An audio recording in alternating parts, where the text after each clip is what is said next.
जय हिंद दोस्तों। बात है 6 अगस्त 1945 की। जापान का हिरोशिमा शहर। सुबह का वक्त था। हल्का हल्का सूरज आसमान में निकला था। लोग सुबह सुबह अपने काम पर जा रहे थे। तभी यूनाइटेड स्टेट अमेरिका का बोइंग B-21 विमान हवा में देखा जाता है। ठीक 8:15 पर बोइंग B-29 विमान से कुछ नीचे गिरता है। लोगों ने कभी नहीं सोचा होगा यह एटम बम है। 43 सेकंड के लिए वह नीचे गिरता रहा। ठीक 43 सेकंड के बाद एक बड़ा सा धमाका हुआ। चारों ओर रोशनी ही रोशनी छा गई। बम गिरने की वजह से बड़ा सा फायरबॉल बन जाता है। जमीन का तापमान एकदम से 4000 सेल्सियस तक बढ़ जाता है और पलक झपकते ही 70,000 से ज़्यादा लोग मारे जाते हैं। सब खत्म हो जाता है। हिरोशिमा पे एटम बम गिरने के ठीक 3 दिन बाद 9 अगस्त 1945 को जापान के नागासाकी शहर को टारगेट किया जाता है। सुबह के 11:01 पर अमेरिकी विमान द्वारा फैटमैन एटम बम गिराया जाता है, जो और भी शक्तिशाली था। एटम बम गिरने से 40,000 से भी ज्यादा लोग पलक झपकते ही मर जाते हैं। यह दो बम जापान के दो बड़े शहर में गिराने से 1.5 से 2 लाख लोग मारे गए। तो अब आपके मन में एक ही सवाल होगा, आखिर क्यों एटम बम गिराया गया और क्यों इतने सारे लोगों की जान ले ली गई। तो आज हम यही हिरोशिमा और नागासाकी पे बम गिरने की कहानी बताने वाले हैं। यह कहानी की शुरुआत द्वितीय विश्व युद्ध से शुरू होती है। यह युद्ध दो ग्रुप के बीच में था। फर्स्ट ग्रुप का नाम एलाइस और दूसरे ग्रुप का नाम एक्सिस था। एलाइस ग्रुप में ब्रिटेन, फ्रांस, रशिया, चाइना और यूनाइटेड स्टेट आता था और एक्सिस ग्रुप में जर्मनी, इटली, जापान आता था। जर्मनी नाजी पार्टी के साथ मिलकर यूरोप पर शासन करना चाहती थी, इसलिए 1 सितंबर 1939 को जर्मन सैनिक एडोल्फ हिटलर के कहने पर पोलैंड पर हमला कर देते हैं। फिर हिटलर को आक्रमण रोकने पर दबाव किया, लेकिन हिटलर ने आक्रमण रोकने से मना कर दिया। 1939, the weather perfect for mechanized warfare, Hitler unleashed his blitzkrieg.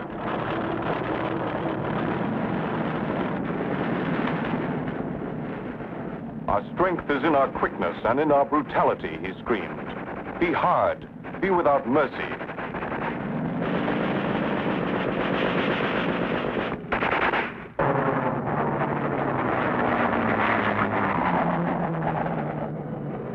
फिर ब्रिटेन और फ्रांस ने जर्मनी के साथ युद्ध की घोषणा की। उसी समय दूसरी ओर जापान प्रशांत और एशिया में अपना नियंत्रण करना चाहता था। साल 1937 में जापान ने चीन पर हमला किया, जिससे दोनों देशों में संघर्ष का दौर शुरू हो गया। साल 1941 तक अमेरिका युद्ध में शामिल नहीं हुआ था। वो युद्ध से दूर रहना चाहता था। एक तरफ हिटलर जो एक के बाद एक देशों के साथ युद्ध करता था, तो दूसरी तरफ जापान एशिया और प्रशांत में अपना कब्जा करने के लिए दूसरे देशों के साथ युद्ध करते थे। अमेरिका ने यह सब रोकने के लिए जापान को तेल देना बंद कर दिया, क्योंकि उस समय जापान में सबसे ज़्यादा तेल अमेरिका से आयात होता था। लेकिन उसके बदले में जापान 7 दिसंबर 1941 को अमेरिका के पर्ल हार्बर में सरप्राइज हमला कर देता है। December 7th, 1941, the Japanese attacked Pearl Harbor, the hub of the United States military power in the Pacific. More than 180 planes were destroyed. 18 ships were sunk or severely damaged. Some 3,700 men and women were wounded or killed. जिससे America के 180 से भी ज़्यादा विमान नष्ट हो जाते हैं। कई लड़ाकू जहाज और 2000 से भी अधिक सैनिक मारे गए। 8 सितंबर 1941 को जापान के हमले के बाद अमेरिका जापान से युद्ध की घोषणा कर देता है। साल 1942 में प्रशांत युद्ध में अमेरिकी नौसेना युद्ध जीत गए, जिसमें जापान को भारी नुकसान हुआ।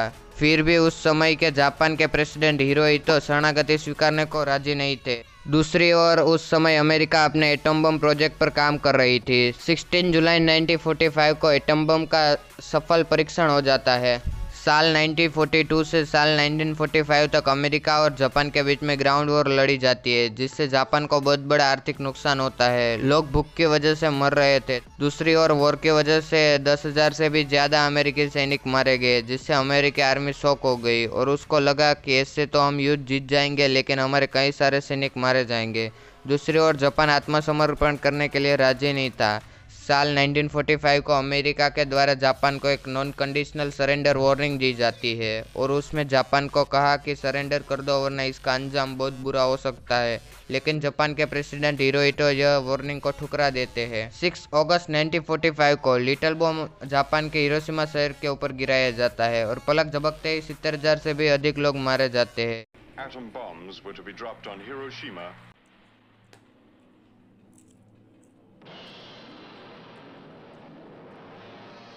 उस बॉम्ब की वजह से चारों ओर रोशनी ही रोशनी छा जाती है, जिससे कई लोग हमेशा के लिए अंध हो जाते हैं।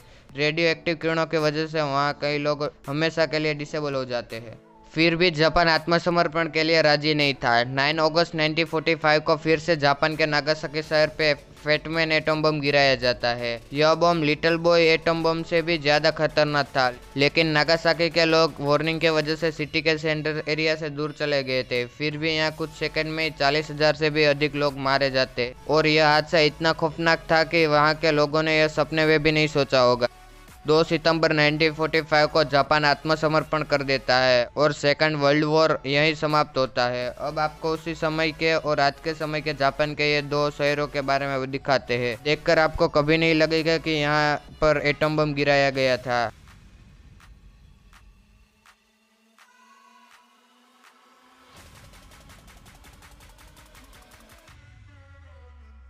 आपको भी यह वीडियो अच्छा लगा है तो वीडियो को लाइक शेयर और चैनल को सब्सक्राइब करना ना भूलें। मिलते हैं जल्दी नेक्स्ट वीडियो में, तब तक के लिए धन्यवाद।